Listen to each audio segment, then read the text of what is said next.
Showtime.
Oh my gosh, that would talk about an amazing moment last night, which we're going to talk about many. Dude. Welcome everybody. You know, last night was such a great show. We had to throw in a special wildcard show tonight on Tuesday and bring on our buddy Brent and, you know, Myndrunner SB holding it down after an epic pay-per-view, Double or Nothing. Happy anniversary AEW for where it all started to this year's Double or Nothing. Really hitting a home run, man.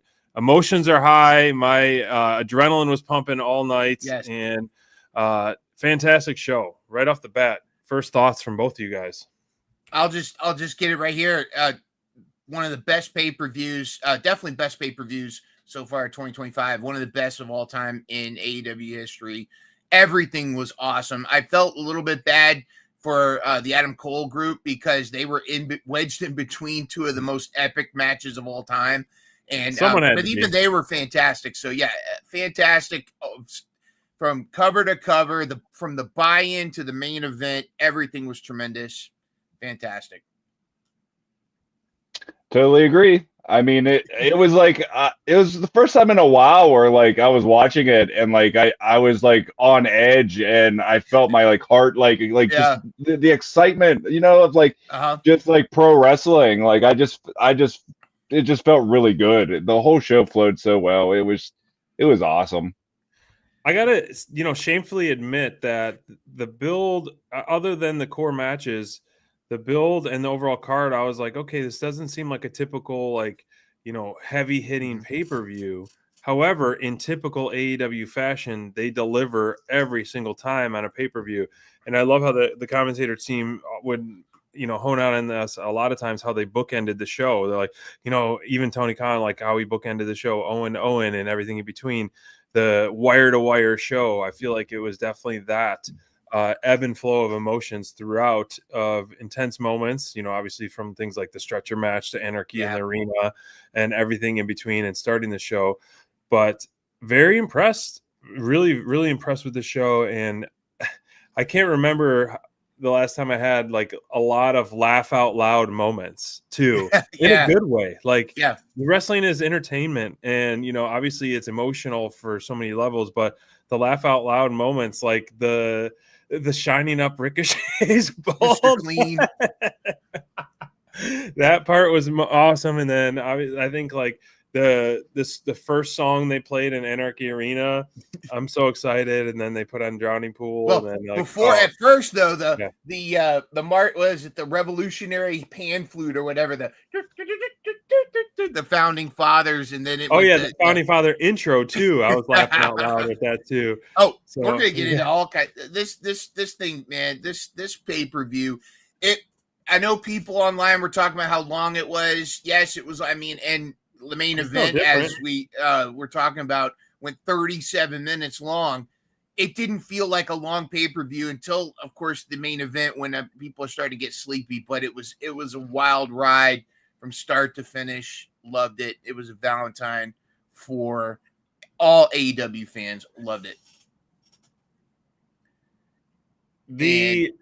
I mean, so much happened. I guess before we kind of break things down, I'm curious, right off the top, what was your match of the night? Both of you. Brent, you want to take this one first? Because I know what I want to say, Wait, and I I'm got two going to say questions: it. match of the night and what match surprised you? All right, match of the night for me was main event.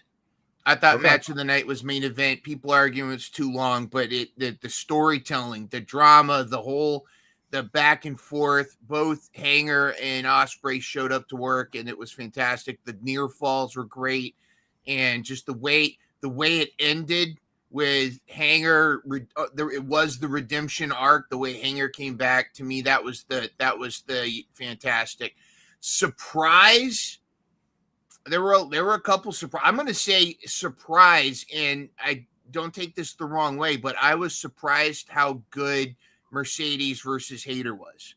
Like, I was expecting it to be adequate, but it was phenomenal, and both ladies put in the work, and I actually thought it was the better of the two women's singles matches. I thought it was better than the Tony match for sure. Agree too. Brent, that favorite of the night, and your one that kind of surprised you in exceedingly way. Well, I'm gonna go with Myndrunner on match of the night. I think the Hangman match. I mean, I thought for sure Ospreay was gonna win, so I think maybe that kind of surprised me. Maybe not the most, but like I was just expecting it was Ospreay's time. They kind of build it up to that, and like I love the Hangman character too. So it was kind of like I knew this match was going to be off the charts, but I just thought Ospreay was going to win. I'm not sad that Hangman's going because, like I said, I've been saying that Hangman should have probably had the title back a year ago. But so I'm pumped. I think he's going to beat Moxley at All In. I think it makes sense. And with the surprise, I mean, the match that I'm gonna go the Speedball Okada match. I really enjoyed it. I really like how they ended it. Even though I knew Speedball wasn't gonna win, I just thought it was really fun. I agree. I was back and forth with that too. That a Speedball really showed up to work, and so that could. I almost want to change my answer. And SPD, you didn't ask this question, but if you're going to ask what was the worst match, I don't think there is such a thing. I would say it's almost like the ugliest supermodel. You know, we don't focus on the negative; we focus on the positive here at Dynamite Download. However, my top match of the night was Anarchy in the Arena, just because for so many different reasons. Absolutely. One that surprised me in a great way was the stretcher match. In a guy who doesn't love a lot of color, and it was absolutely brutal, but just everything, like I did not expect a lot of that stuff. And honestly, the biggest disappointment, because I had bigger expectations, was the FTR match. Okay. Yeah. In my opinion, that was my peaks and valleys of the night, and that was my valley of the night personally. Can I ask you guys a question too? Because I had to reflect. I had to change my thought process mid pay-per-view, and I enjoyed the pay-per-view a lot better after I made this mental shift. Overbooking by Myndrunner. I do it all the time. I was expecting a lot more surprises, returns, and debuts, and I was getting real I was almost over expecting Aftermath. Me too. Including the MJF stuff, I was expecting here comes the twist, here comes this, here comes that. When I stopped looking for the Aftermath and just focused on the matches, I enjoyed it so much better. And even retroactively looking back on everything, I was just like, this is a great pay-per-view. I think it's one of those things where sometimes you get accustomed to those, Eddie Kingston's coming, Thekla's going to debut, Mariah May.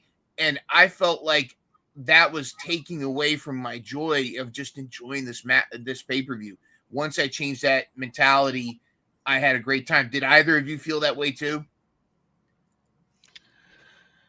I was just selfishly, as we've hyped up our wanting of returns, but you're right. Your mindset is better. I like the way that you were like, take a step back and appreciate what's in front of you.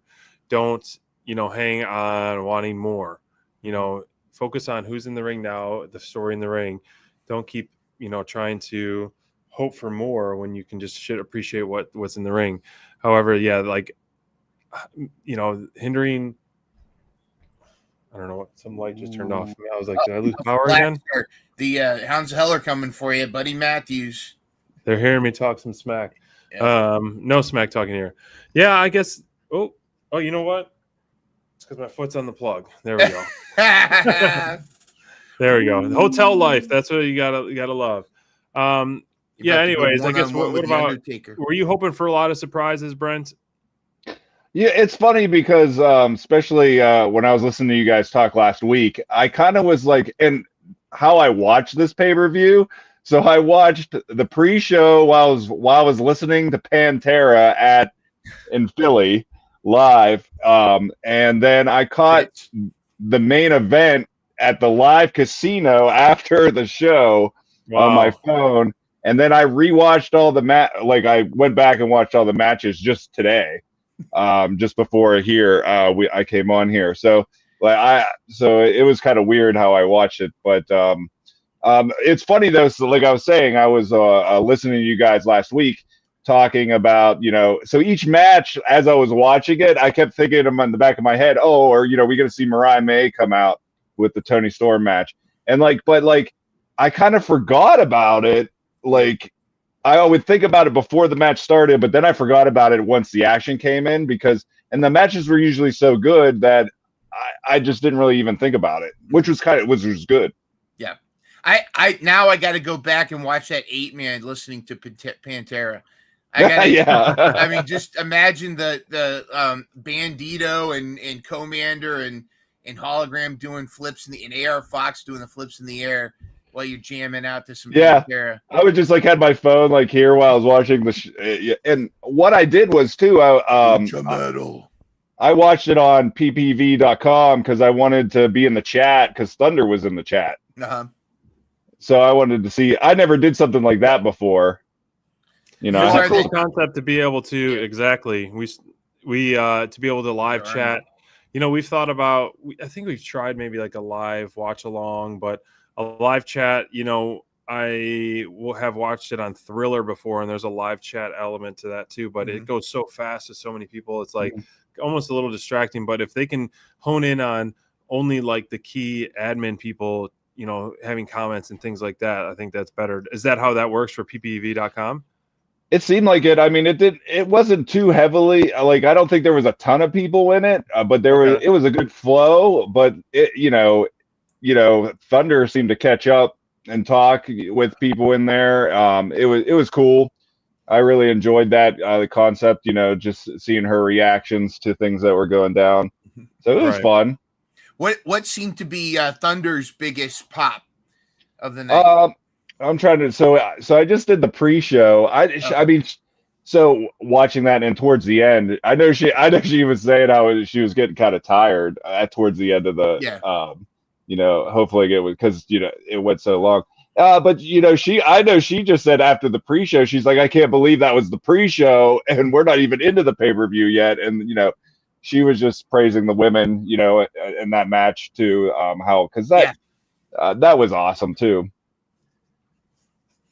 In interest of time, I would love to kind of jump around a little bit of just talking about some of starting with some of the high moments that we each kind of preferred. And I would love for your take, Myndrunner. You mentioned about the Mercedes match. If you want to start with that one, even though that did kick off the show, I would love to hear your take on what kind of really surprised you and really impressed you with that match in your eyes. Before we get to that, though, I just got to say, if Penelope Ford and Kip Sabian and the Patriarchy suddenly get a case of pink eye, we know why. Gosh. We witnessed the basically bowed down to Anna Jay's ass, and that was. He puts the A in TNA. Yes, yeah. Tenacity and aggression is the initials, but yes. Right. But if we want to go right to Mercedes and Jamie Hayter.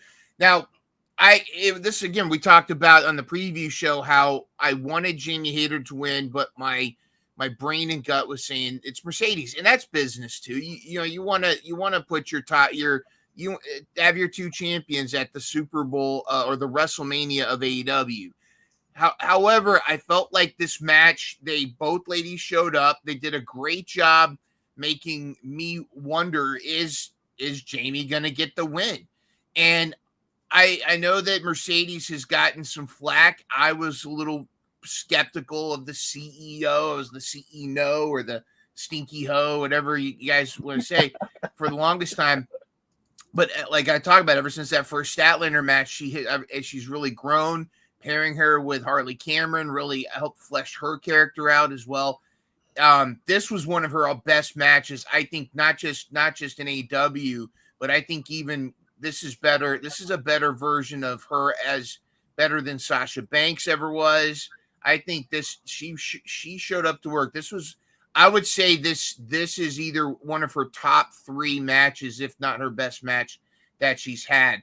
And one of the things that the subtleties that you look at, we're all connoisseurs of these matches, the in-ring psychology, the storytelling, but also the way that I wouldn't say she's the Darby Allin of the women's division, but a lot of her skill is taking the bumps from the opponent and reacting and doing some of that stuff. But then again, she also has Great spot there.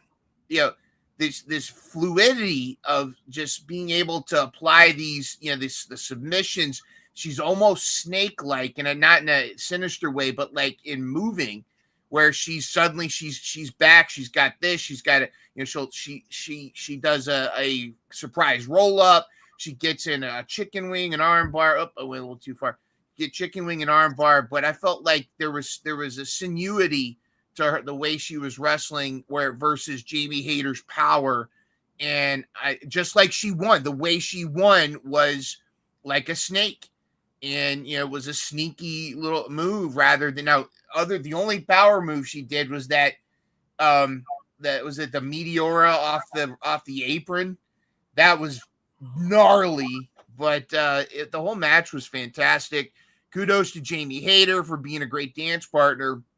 But this I hope silences a lot of the Mercedes haters out there, and I'm sure some of them are just fed bots. But I feel much better about Mercedes versus Toni Storm at All In.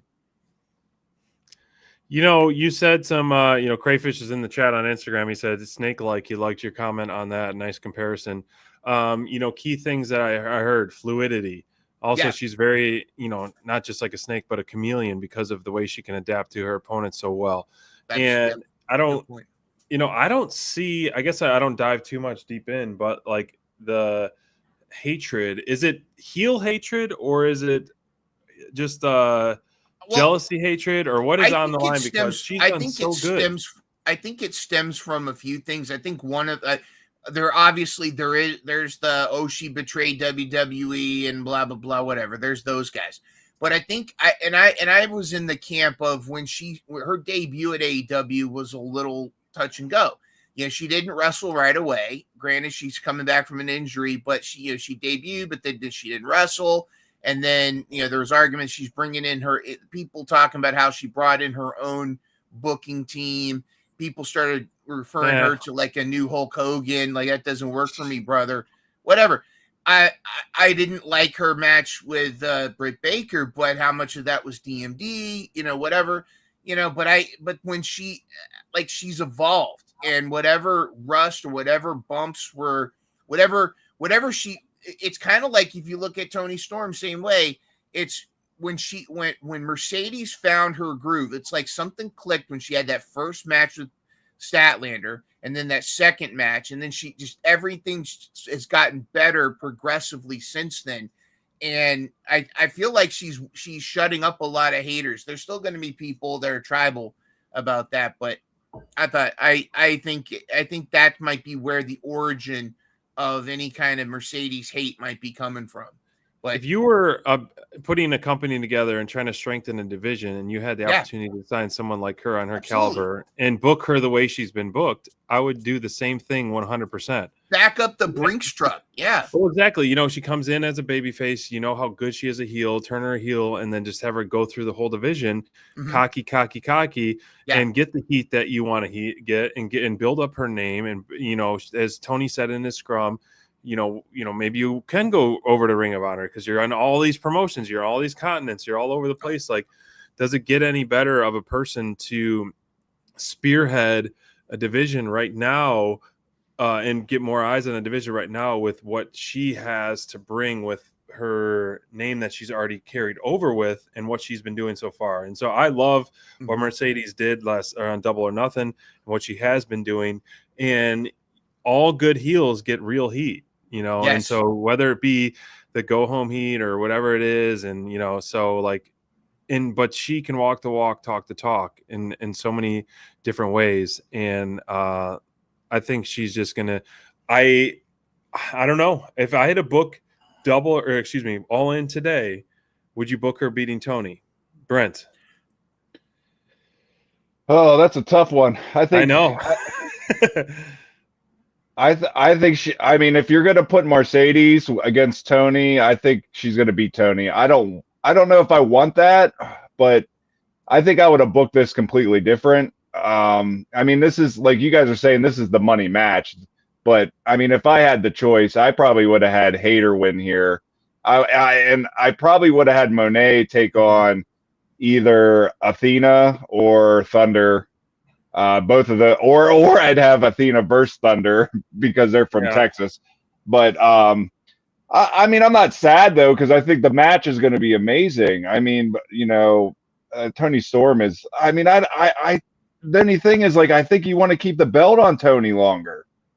She's too good not to have the belt. And I know she can totally be herself and be like, you know, captivating without the belt, but it's just so much more fun with it. I know, but like the thing is like how many babyface champions get the belt and you still are excited for them to be the champion? Like we're still pumped. I'm still pumped that she's champ. So like why do you want to take that away from her, you know, when she's the hottest she is? Like, I just feel like, you know, any kind of like program she gets with, I mean, it turns the gold. So it does. Yeah. I'm with you on that too. The only thing I just thought of though is, you know, everybody's got to lose sometime. Yeah. But I just don't think it's the time. Like sometimes you feel it. Like, that, you know, that it's not working. Like there's no real opponents for this, you know, babyface champion, you know. I just feel like, you know, when Thunder had the belt, they kind of just dropped the ball completely with the way they were booking her. But like, I think they're booking Tony excellent. And it's like, I just feel like if you're going to put the Mercedes, like she won the tournament, like she has all these belts, though she just lost one, but it's rough. Like they're probably going to have her go over Tony, but I'm not going to be sad, but I also don't want it either. So it's hard. Excuse me. Thank you. Bless you. You make a great point, Brent. And Crayfish in the chat, he thinks Tony's gonna win All In. And another comment we got about it's fun to have someone chase it, you know, like Hangman with the chase is so I agree. I believe it's more fun for a babyface to chase the title. Hence Hangman's first run. Oh my gosh, I was so invested in Hangman's first title run. It was one of the the most exciting thing. We were like when we were doing Dynamite download, like so pumped for it. We're like, he needs to ride in on a horse for his match. Maybe he will at all. Maybe he will at All In. No, we're getting donkeys to ride into All In. That's what we're getting. When we all right, there you go. We're gonna ride in cowboy hats and everything. Yeah, but see, it's so early to predict. But you know, back to Mercedes. Like I think she doesn't get enough credit.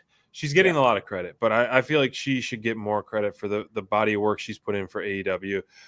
Look at her resume that she's had so far. And you guys have to remember too, she did take on Steffi Vicaire at Forbidden Door, and that match was phenomenal. And Athena, like that Athena match was fantastic. You know, to me it's one of those things where like the fact that we're having this discussion about Mercedes shows that this was the right call. That we're worried Mercedes is going to go over Tony. We want that going forward. We want to go into this match. We talked about in the preview show how many of these matches we knew were going to be certified bangers, but we were pretty sure at the outcome. I mean, we were unanimous in our picks for most of our bingo card. However, we had, when there's jeopardy, like I think the Tony Storm Mercedes match at All In is going to be how we're going to feel about that, like we felt about Ospreay Hangman. Yeah. And I hate that feeling, but I want that feeling. Does that make sense? Yeah, definitely. Can we talk about that match? The main event right away, both those heavy hitters. I mean, there's so much in between, like that we got to get to, and I don't know how long I'll be able to stay on because I got an early day, but I do want to talk based on this because we're talking, the first match, the women's, as I mentioned on our show, it was almost a mini Ascension versus Redemption story, where this is the main event, Ascension versus Redemption, because Mercedes was trying to ascend. Hater trying to redeem redemption, and same with this Hangman Ospreay. I love that they played that card for the Ascension versus Redemption, and honestly, like after the build, a lot of us were so split with this one up into the very last moment when picking our picks, and I've said all along, and I still believe that it's a win-win. Right. It's a win-win. And I wanted Ospreay because I'm a huge Ospreay fan, but the Hangman story is more compelling. They've made the absolute right decision, and the Hangman redemption story, everyone likes a redemption story, and it is so much more real. And for Hangman to be the guy going into All In, a day oneer, makes so much sense, and it's so great that you see that investment in character, investment in the wrestler and the person in his life to have that redemption story. And I really feel like it's going to be such a huge pop and amazing moment when Hangman comes out. Then Swerve is going to come out and shake his hand. Then Ospreay is going to come out and shake his hand. That's going to be a big SPD babyface confetti party for us to end All In. And just like, man, this match, so this was, one of your top match, or your favorite match tonight, Myndrunner. What made it your favorite? Dude, everything. If you could say a few moments. No, I'm just gonna. In fact, I want Brent to talk first because I don't want to hog this conversation. I do want to before I let you speak on this. I got to give a shout out to Scott Lesh 724 on X. He is a professional photographer. He goes to a lot of these AEW events. In fact, I don't know if he's officially affiliated with AEW or he's like media press. He has these phenomenal photos that, and so I asked him if he'd be cool with us using his photos for our show tonight. So, and he said, yeah, just credit me. So just shout out to Scott Lesh 724. Follow him on X. He's got a ton of great AEW photos. You will love it. It's going to be fantastic. Great picks. I just got to say, before I go on my mark out moment, Brent, what did you think of this main event? Well, of course, like you, it was probably my favorite match of the night. And what really kind of sold me was right at the end when he hit that first lariat, and Ospreay sold it like $1 million. As he does. Just the way he took it, and he did that flip around and fell. And then he went out and he did the buckshot. Like, I don't know. I like a good lariat, and Hangman has to be one of the best. Yes. It just that ending, like, just, I don't know. And like, the whole match though was just like, they're so good, both of these guys. It's just nuts to see them wrestle. But Right. yeah, I mean, it would, and I was surprised, like I said, like you said at SPD, I thought maybe like I was going back and forth because of the whole storyline, that they've been leading with Hangman. Mm-hmm. But for some reason, the way they built it, I'm like, it got to be Ospreay. But hey, I'm happy with Hangman. And I just hope that I'm pretty sure he's going to win it all in, because if they drag it, if Moxley wins it all in, I think they're going to just. We're going to have the entire stadium riot. If it'll be the entire stadium versus the Death Riders if Moxley wins. But I mean, that's what we were talking about before. It's like whoever wins this match, that's why it was main event. Whoever wins this match is going to be the one to bring back Big Platinum to the good guys, to AEW. And that's been this whole thing, right? Did we have any title? Did we have any title changes I don't think we did this pay-per-view. No. Nope. None.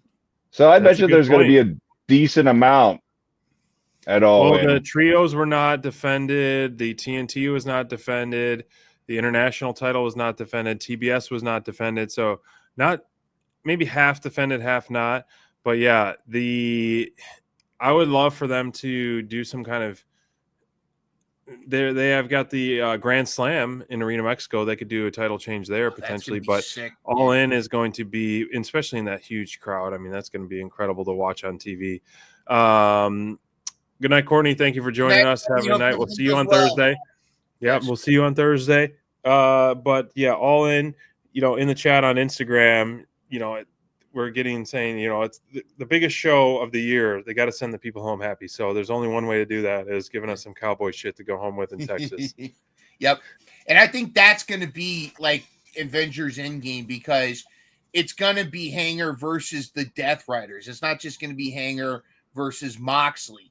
So I think Swerve, Ospreay, I think Samoa Joe, the Ops, everybody's going to come out and make sure that Hangman gets a clean win, and he's going to get a clean win on Moxley at All In. This match was fantastic, dude. I mean, I don't want to repeat what's already been said, but I almost consider you got to give the props to Ospreay. He knew what his role was in this. The back and forth, the two of these guys are not only masters at we can talk about their physical move set all day long. The match was phenomenal. There were so many, not just near falls, but there were so many, like you pointed out earlier, a buckshot lariat that turns into a Spanish fly, that turns into a pile driver, there were so many of those back and forths. The storytelling in the ring, how Hangman couldn't put each other away with their own moves. They started busting out other people's moves. I thought it was Omega and Swerve. Yeah. Yep. Hanger was they were trying to do.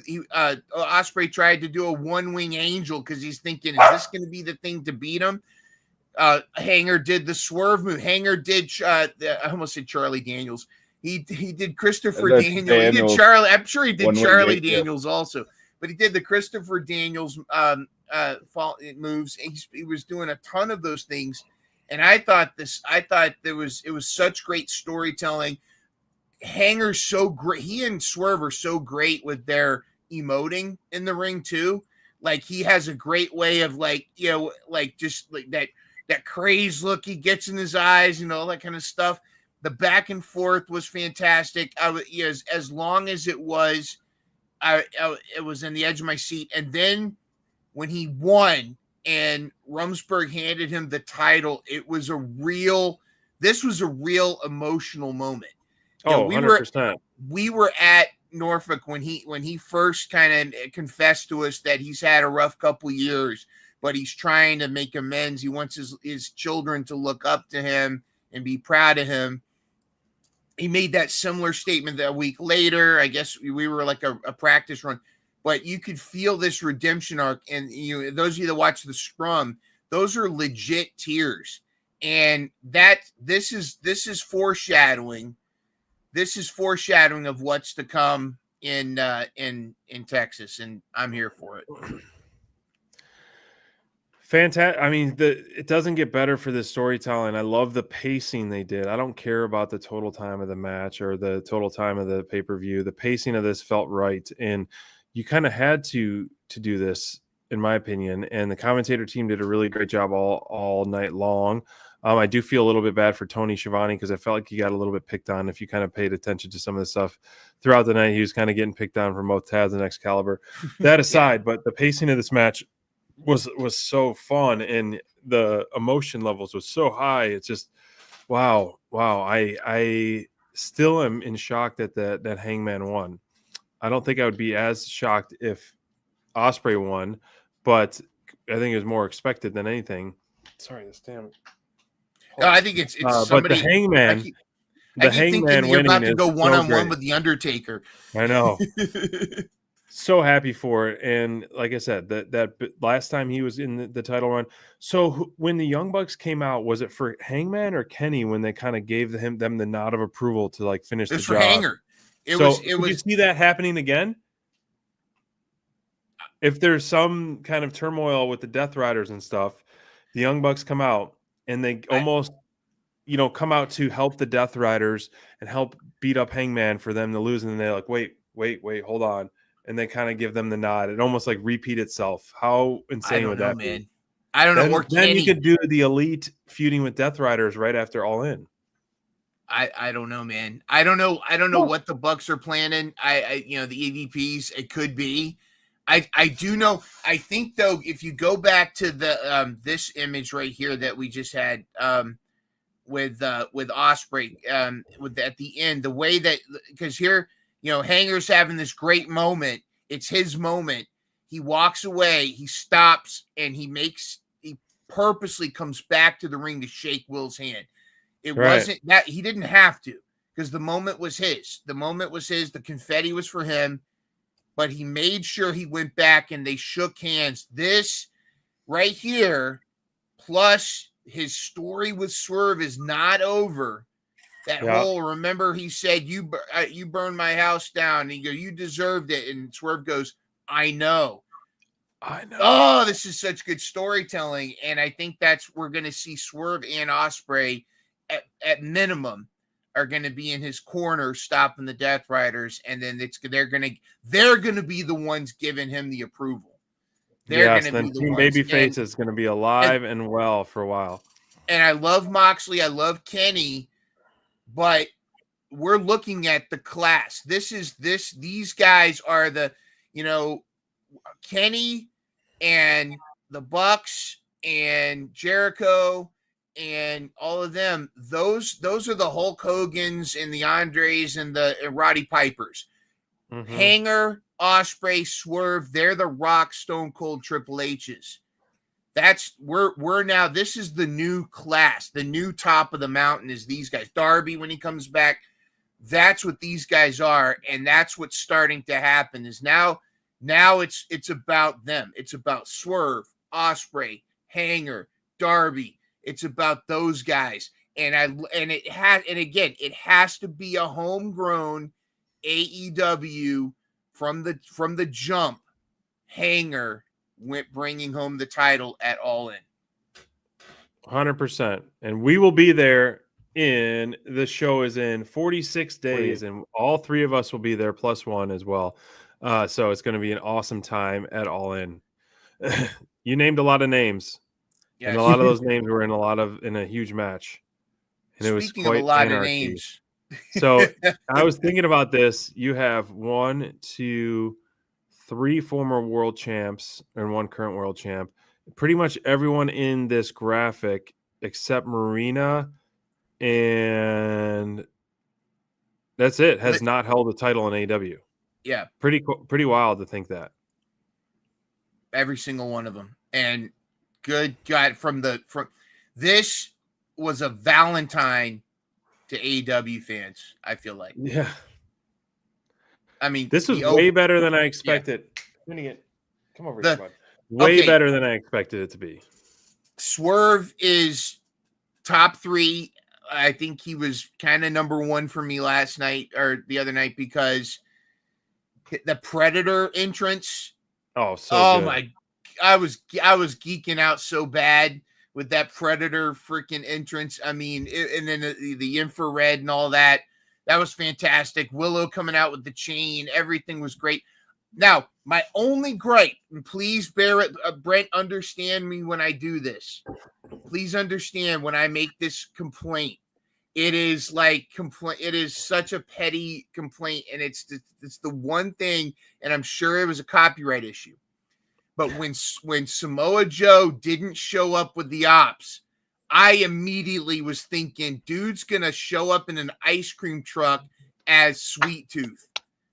Oh, I was like, oh, if he shows up as Sweet Tooth, even if he doesn't wear the Sweet Tooth, the clown mask, if he just has the gear and like when they, you know how they were coming up in the truck outside, I was thinking they were going to be all talking. All of a sudden, you're going to hear the jingle jangle of the ice cream truck, and then boom, Samoa Joe slams into him with the twisted metal. Oh, that would have been. I would. That's the. And again, that's my overbooking mind. I stopped worrying about it once I saw Joe, and I just went, all right, let's go. Let's just enjoy this thing. How ridiculous are the Young Bucks coming out as the freaking the founding fathers? I mean, all they were missing was powdered wigs. Oh man, I was cracking up. I thought that was great. It's so funny. What made me think, I have a friend who actually, he works at Fort Ligonier, and he dresses up like George Washington and does reenactments all the time. And like, I was thinking to him, I mean, I thought it was awesome. It just made me laugh. It was some good times. I love it.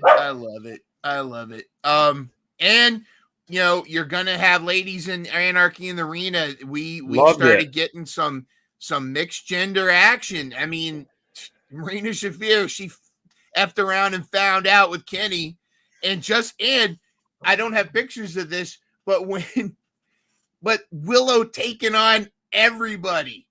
Willow taking on putting the straps down and everything. Oh, it was fantastic. Yeah. I love that. Geez. There's so many high moments of this match. Like, I mean, Kenny was a huge standout. Swerve was a huge standout. Honestly, I feel like Hobbs was a humongous standout. Yes. And of course, Willow, just like very impressive on Team AEW standouts for sure. Loved what we had to see out of all of those. And just huge moment after huge moment. Hey, calm down, Bubba. I know it was a big moment, Finnegan. A huge moment after huge moment. Hold on a second. Let the bodies hit the floor. Slim is actually absolutely correct, man. When the bodies hit song hit, of course, funny as hell that they Claudio threw Swerve into the speaker, and that's what stopped the music. Yeah, I like that. Let the fin hit the floor. Let the fin hit the floor. What did you guys think of the staple gimmick and how Swerve, and not just, first of all, the stapling Hobbs, and Hobbs just turns around like Staples. You don't effed up, but Swerve's tongue.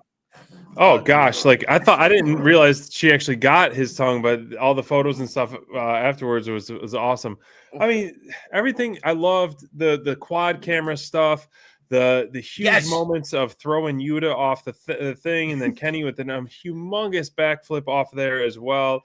And then the table spots on the ramps and everything in between, the forklift, and then the ambulance thing, and like, oh my gosh, like there's so much going on. You almost have to rewatch it, and it's like you have to have multiple TVs seeing everything going on with all of it. And then Willow getting her earlobe, chained to the ring there. It's like, oh my gosh, brutal spots after brutal spots. But the freaking staple gun, like you said, everyone got it. You get a gun. And then you get one of the Bucks gets the staple gun in the Yambag City, Yambag Jones area, and so it's awesome. Like everyone, especially Swerve, just like the drive by, like drive by Claudio, drive by Wheeler, everyone just like a quick little staple gun and all that.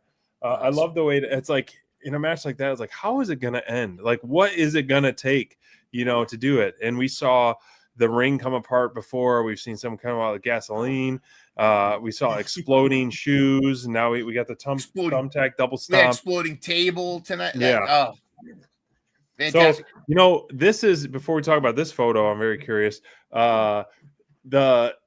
When we were kind of fantasy booking, like Swerve and Hangman tagging up for the tag title, or not tag titles, versus Young Bucks, it almost seems Kenny and Swerve are kind of starting to be lockstep tag team. They had a lot of tandem moments together going against the Young Bucks, so I could see a tag team there. However, the big money match is still Okada versus Kenny Omega, in my opinion. I still don't know if it'd be unification. I would think, title versus title match, because I just don't, if they do unify it, then they still somehow make it the International Continental Tournament, because the whole aspect of the tournament level of it is what makes that all right, thanks for the update, FTD. What makes that belt so significant is the tournament to get it, in my opinion. But that's a whole nother topic. It's unbelievable, fantastic. I had an idea, but now I'm just thinking, what do you think Hook showing up but declining to help the Ops? What story? Yeah, you saw Joe's face. Yeah, he was like, "Hey, welcome to the party," and then Hook's was like, "No."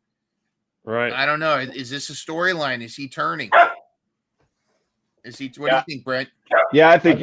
I think we kind of talked about it before that could have been a possibility. I think he might be mad that they moved on without him with getting the trios belts. He might play into "you never checked on me" type deal, and and he might, we might get a Joe versus. We already got Joe versus Hook, didn't we, for the belt a while ago? Yeah, that was good. That was a killer match. So, I mean, that could be a possibility where, Hook's all upset about what might have happened, that they didn't really, talk about him when he was gone. I like Slim's point in the chat here. Good point. What do you think the significance is of Kenny? Like, they killed Kenny, you bastards, but he feels like he was the Kenny of not Kenny Omega, but Kenny McCormick of the Ops. Does that make Powerhouse Hobbs Butters? I don't know. But I would love to see, as much as I liked Hook with the Ops, obviously something happened that we don't know about, whether it be storyline or not. Yeah. But I think regardless of what happened, they could play. They have a great opportunity to play into that. Mm-hmm. Hook being more upset and so forth. So I'd be curious to see Hook as a heel, because he's been kind of just like doing this own, like, Lance Archer kind of way, like, staying in his lane, doing whatever, and still, getting great pops and that. But I would love to see Hook as a heel, and I think it'd be more compelling as a smaller guy for him to be a heel and to do like some dirty stuff and so forth, and like, the chairman's intent, that, and even have someone like even his dad like start managing him, being a heel, like be a heel with a manager. I feel like I don't think Hook's ready to stand alone on his himself right now as like a really prevalent heel. Maybe he joins the Death Rider, except he's got beef with Claudia for what Claudia did to him. Oh man, let's just move on from this staple picture. Incredible shot, Scott. Incredible shot. Props to Kenny Omega, Captain Omega, with his shield and with the gear. And somebody addressed this as the exploding table was a callback to the exploding barbed wire death match fizzle from before. But Slim saying doggy maintenance could be a struggle. SBD, he feels he's riled up right now. He was had a nice long nap before I got home, so he's ready to play. I love about this picture, and again, Scott Lesh 724X. You see in the back, you see them holding the ambulance. You got Joe, incredible, Shibata, Willow, Hobbs. They're all just smiling, and the surprise. I mean, we did get a surprise, sort of. It was Mark Briscoe. Mark Briscoe showing up with his face caked in blood. I thought that was awesome that he came back out. I thought that was cool. Finn, what did you think of Anarchy in the Arena? What did you think? The Briscoe surprise was hilarious in the good way. and just absolute madman. Like he was such a like. It would have been. I think it would have been really funny. I did like his return, but if they opened the ambulance and he was just like, here's Johnny, and like he came out the back of the ambulance instead. That's what I thought was gonna happen when Gabe Kidd was going over there and then like opening it up and it was empty. But I thought there was gonna be that kind of shining moment. Not today, Gabe Kidd. Right. And then he had the fire. He would have the fire extinguisher again and just start spraying them. I'm not dead. To stop with the tax. Wow. Yeah. No. Now again, this is Young Bucks lore. Every major Young Bucks match has involved footwear. True. Some kind of gimmicked footwear. You remember the exploding sneaker when it was the Bucks versus the Lucha Brothers. You had the tax on the Young Bucks shoes. So there's always been the finish or something has always involved gimmicked footwear, and I just thought that as soon as Nana brought out the was it the stage 3? What is it or answer 3 or whatever? I don't know what the official name is, but when Swerve put on the tax, this was cool. This was Anarchy.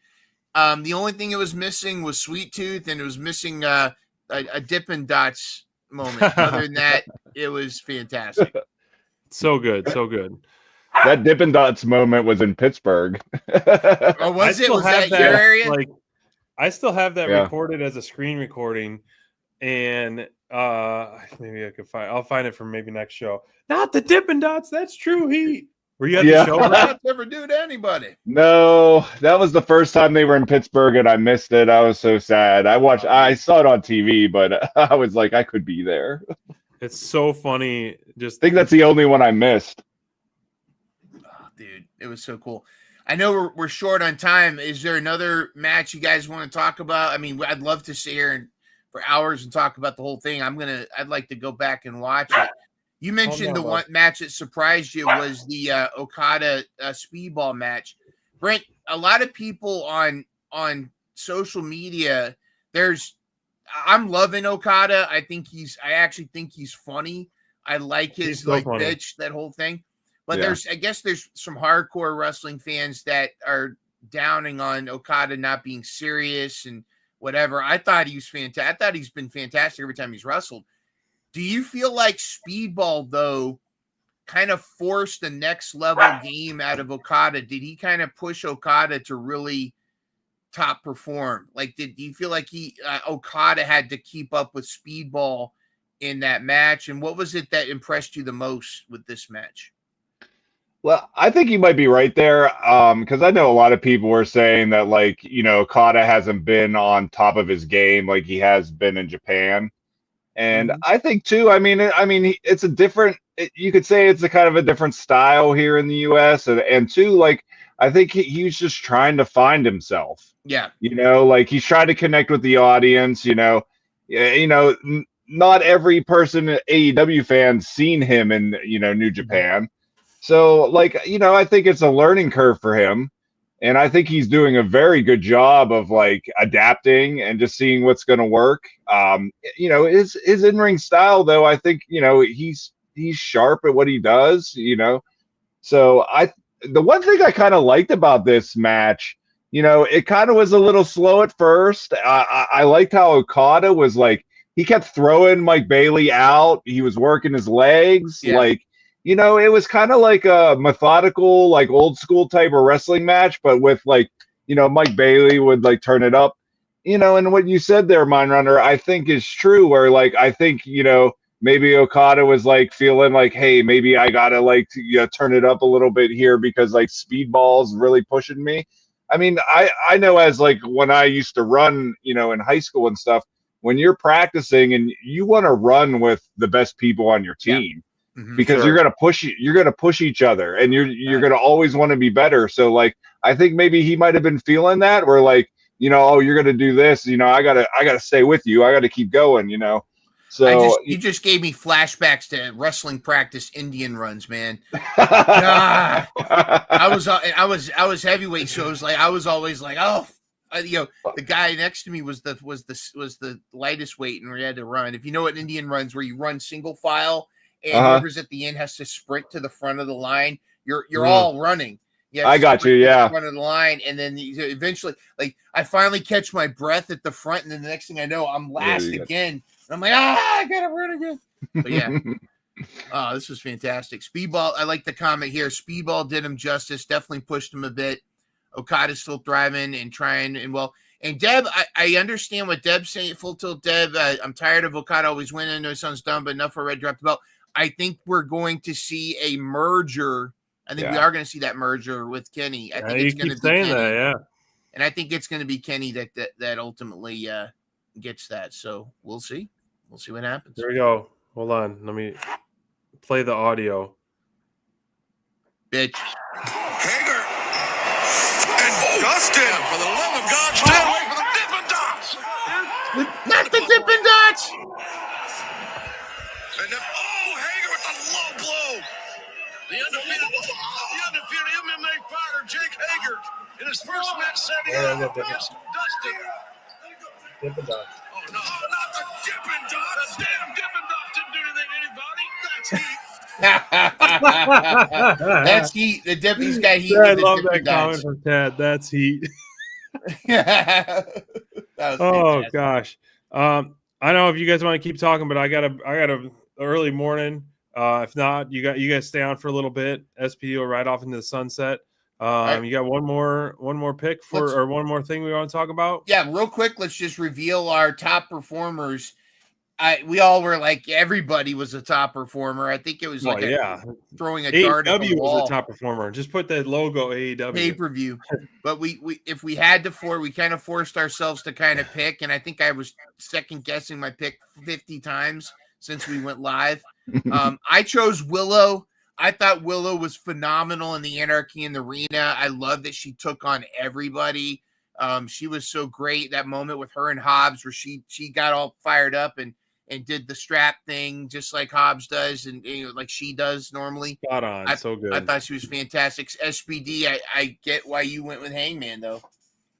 Hey, I'm a babyface at heart, and you could tell a good story, and I love a good redemption story too. So I mean, it's tough not to be behind the guy with what he's been through the last few years, Full Tilt Deb says her pick was Kenny for what he did to Marina Shafir. Good. There you go. Brent, I get it. I know you swerve when you drive, dude. I get it, dude. I almost went with him too. I mean, I think a lot was I love the entrance, like you said, Myndrunner there. Like I'm a huge Predator fan. I just thought that I popped hard on that. What I really kind of liked, he got the win for the team. Mm-hmm. He showcased his shoes. It just Swerve. They're keeping him strong, which I'm glad. And I just think he's a great performer, and like. He's one of my favorites. And if you can see the clip on Twitter where they when they started the bodies hit the floor, when you hear the right there, he does a dive and he lands on the Bucks right when they go body hit the great. He hits it right on cue. I thought that was phenomenal. If it bleeds, we can kill it. If you look at it, Swerve's entrances, he puts a lot of thought. When he had that Static Shock entrance, he had the Wakanda entrance at one time. We need the stuff that he's great. He understands ring psychology. He emotes. He's so skilled that there's so many delicious moments. Like I said, Anarchy in the Arena was a Valentine to everybody, but awesome stuff. Awesome pay-per-view. We could spend 6 hours going through each of these. I know, things, right? But we all got the surface. We all got to take off, but fantastic. I had a great time. I'm going to go back and watch it. I don't know about you guys, and we'll touch on some of the rest of this on Thursday. Sounds good. We'll be back Thursday at 10 p.m. Join us live in our normal Dynamite download slot. And we'll reveal the winner of season 5 draft. Yours truly. And then wonder who that is. It's this guy right here, right? Yeah. But, hey, we're going to be back at it again next week, next Friday is going to be the draft season 6. So if you want to join, let us know. Yep. Draft season 6 is going to go through all the way through All Out. And so, yeah, join us this Thursday. We'll fill you all in with everything. Absolutely. Thanks for joining us, everyone. Adios. And how many days? Was it 48 days 46. now? 46 days. Can you believe it? Yeah, let's get a counter going. We got to get a counter. And Brent, we got to figure out how we're going to get horses or donkeys or something for us to ride in on. We should get hobby horses. All right, everybody. All right. I'll make some calls. Make some calls. All right, y'all. We'll see you down the trail.